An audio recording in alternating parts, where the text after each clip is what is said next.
Dizem que, se você ficar sozinho em frente ao Coliseu, em uma noite silenciosa, poderá ouvir o eco de milhares de vozes.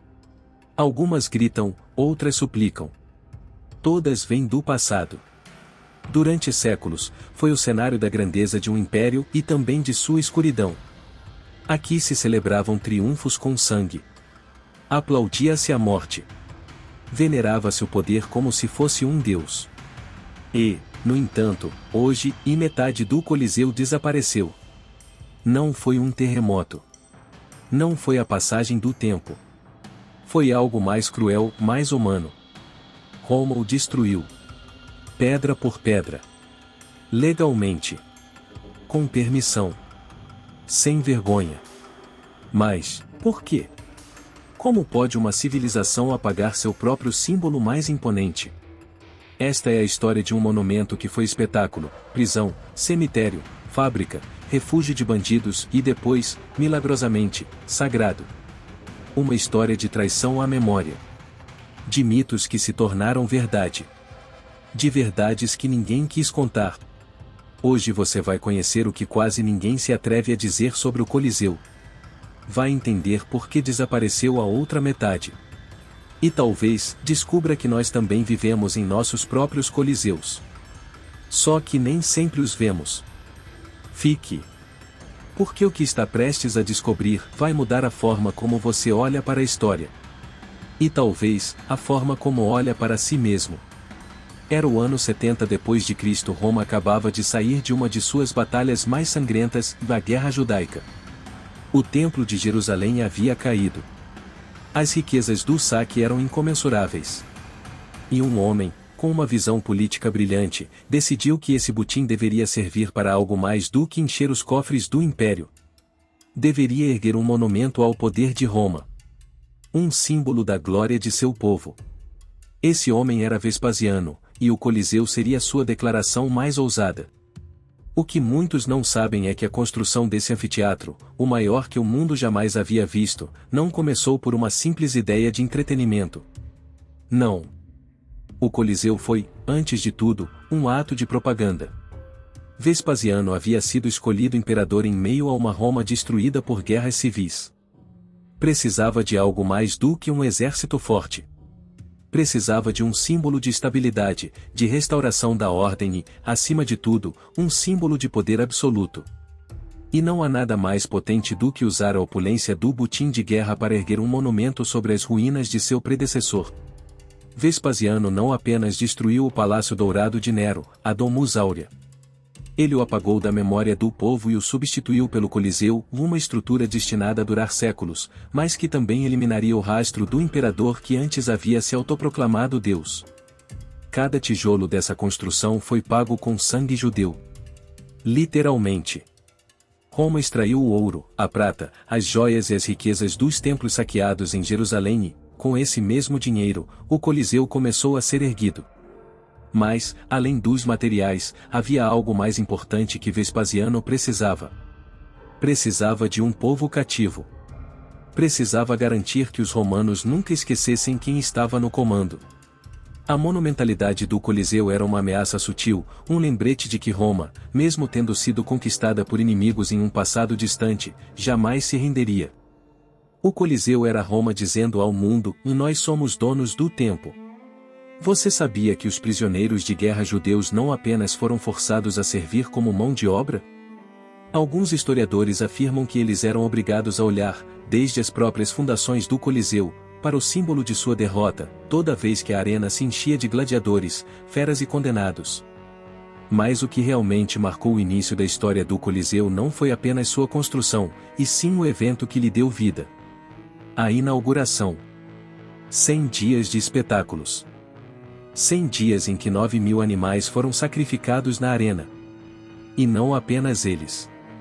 Milhares de gladiadores, muitos deles prisioneiros de guerra, tiveram que lutar em combates mortais para entreter as multidões. Durante esses primeiros dias, Roma não apenas celebrava o poder. Ela o impunha. As primeiras multidões que lotaram os assentos do Coliseu não foram apenas espectadores. Foram cúmplices. Quase uma geração de romanos cresceu vendo na arena a brutalidade como parte do ciclo natural da vida. O Coliseu não era apenas um espaço de entretenimento. Era uma máquina de moldar consciências. Através de sua violência, Roma mantinha seu domínio. Não apenas sobre as pessoas, mas sobre o próprio conceito do que era o império. Vespasiano entendeu algo que poucos políticos percebem: o Coliseu não era apenas um teatro. Era o cenário perfeito para dar lições sobre poder, morte, sofrimento e controle. E o fato de que essa estrutura se erguia no mesmo local onde ficava uma estátua de Nero, o imperador que pensava ser um deus, transmitia uma mensagem ainda mais poderosa: agora nós somos os deuses de Roma. Imagine isto, o Coliseu lotado. A multidão na beira de seus assentos, gritando. O chão, coberto por uma camada de areia, pronto para receber o que, para muitos romanos, seria o maior espetáculo de suas vidas.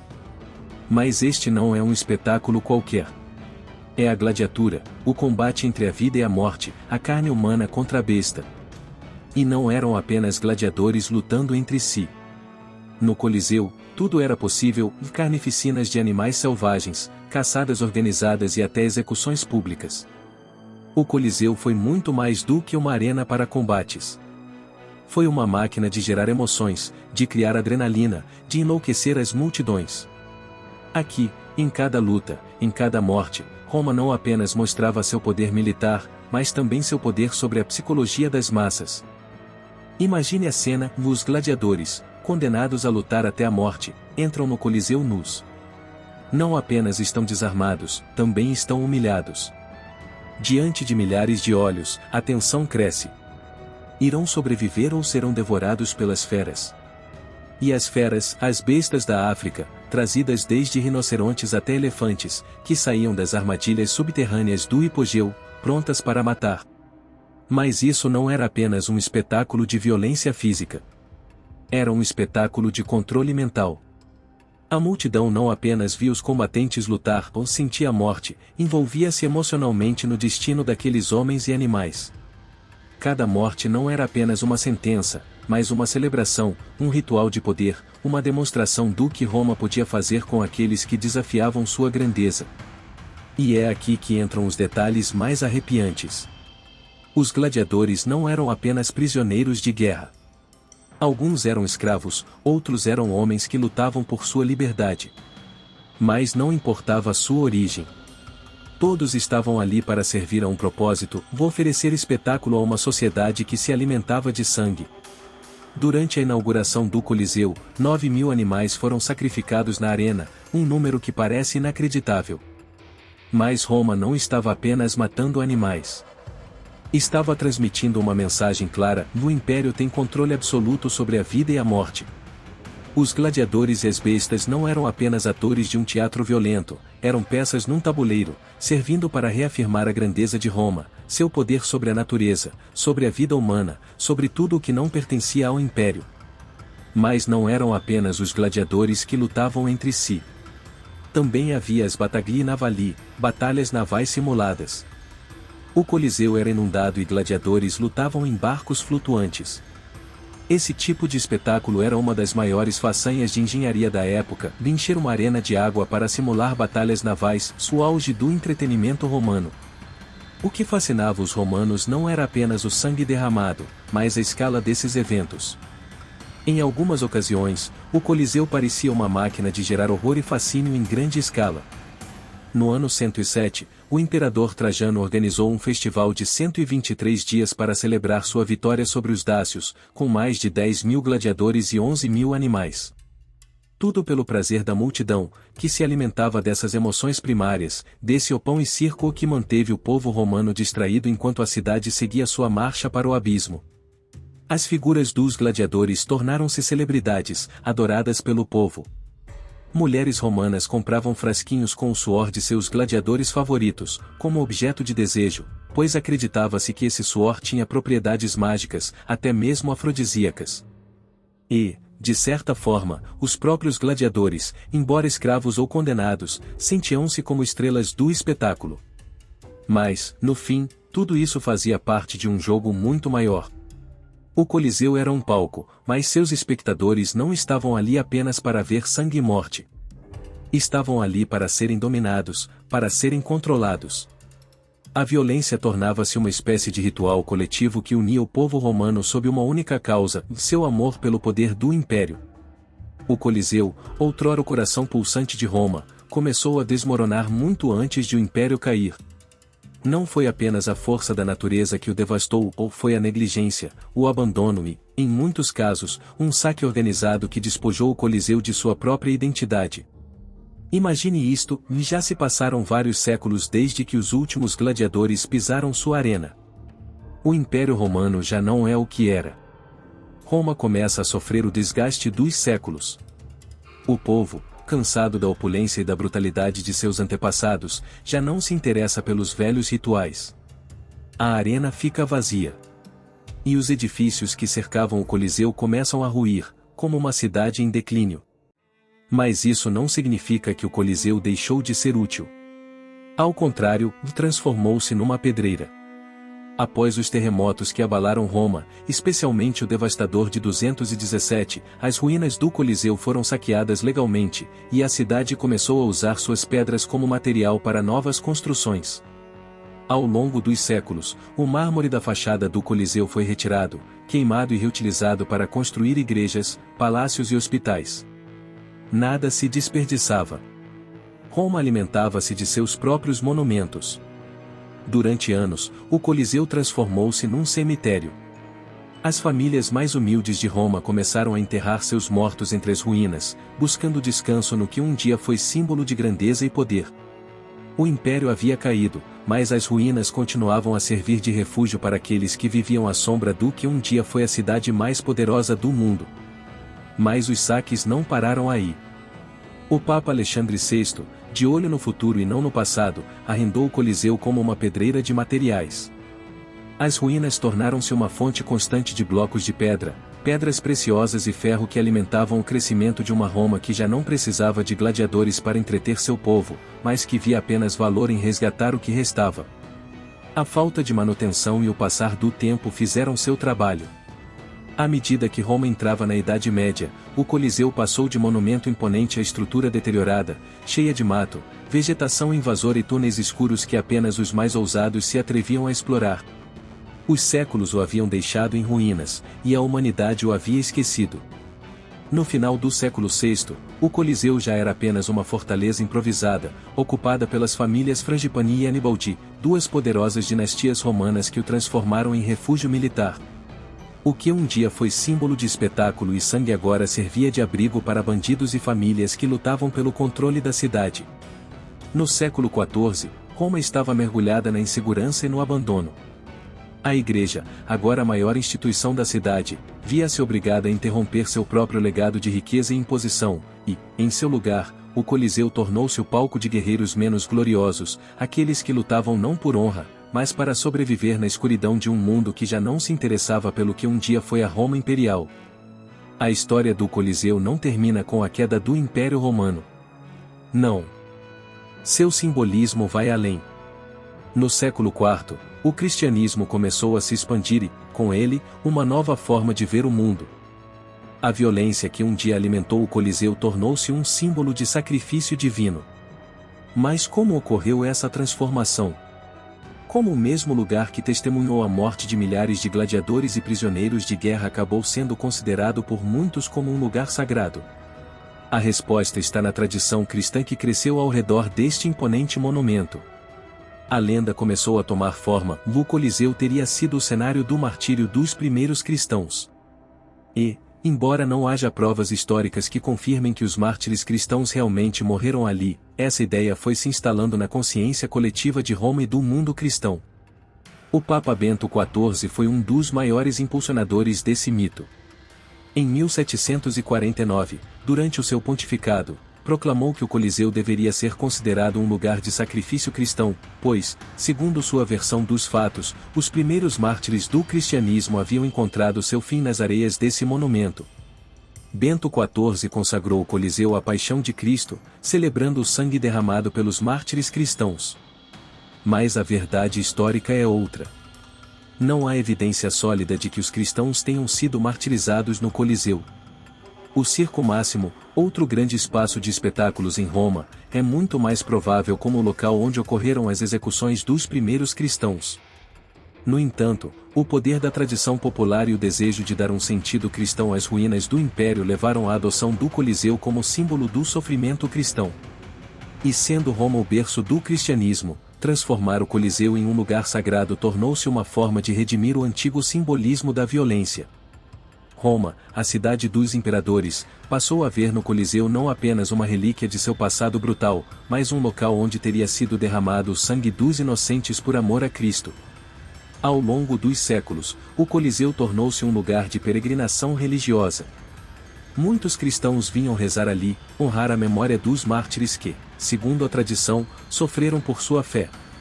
O lugar passou de símbolo de morte e tortura para símbolo de redenção e sacrifício divino. Mas a realidade histórica é menos romântica. O Coliseu não foi um santuário cristão em sua origem, mas sim um local onde a dor, a morte e a humilhação eram celebradas como entretenimento para as massas. Só séculos depois, quando a sociedade e a igreja transformaram seu simbolismo, ele se tornou o que é hoje, um lugar sagrado para muitos, mas também um lembrete de como histórias, lendas e reinterpretações podem transformar um local de violência em um lugar de devoção.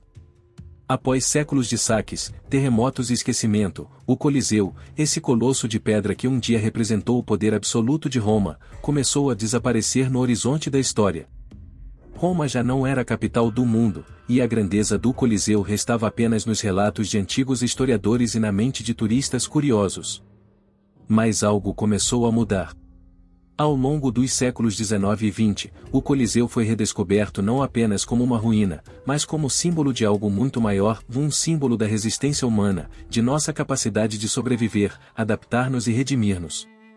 Em 1749, o Papa Bento XIV, ao consagrar o Coliseu como lugar sagrado, transformou-o em um local de peregrinação, mas foi no século XIX que a consciência mundial começou a despertar para a importância deste monumento. Durante a restauração do Coliseu, entre 1807 e 1827, iniciaram-se intervenções fundamentais para garantir que o monumento não desabasse por completo. Graças a esses esforços, o Coliseu passou a ser visto não apenas como uma ruína do passado, mas como uma testemunha da humanidade, uma peça vital do legado cultural mundial. Ao longo do século XX, o Coliseu deixou de ser um emblema local para tornar-se um símbolo internacional. À medida que as nações buscavam sua própria identidade, Roma e o Coliseu passaram a ser vistos como um símbolo universal de luta e resistência. Em 1964, o Papa João Paulo II fez um ato simbólico ao dedicar o Coliseu aos mártires cristãos, dando um novo significado religioso e humano à sua história. Mas essa não era a única mensagem que o Coliseu tinha para o mundo. Com a campanha internacional contra a pena de morte, o Coliseu transformou-se em um símbolo de esperança, não apenas para a Itália, mas para todo o mundo.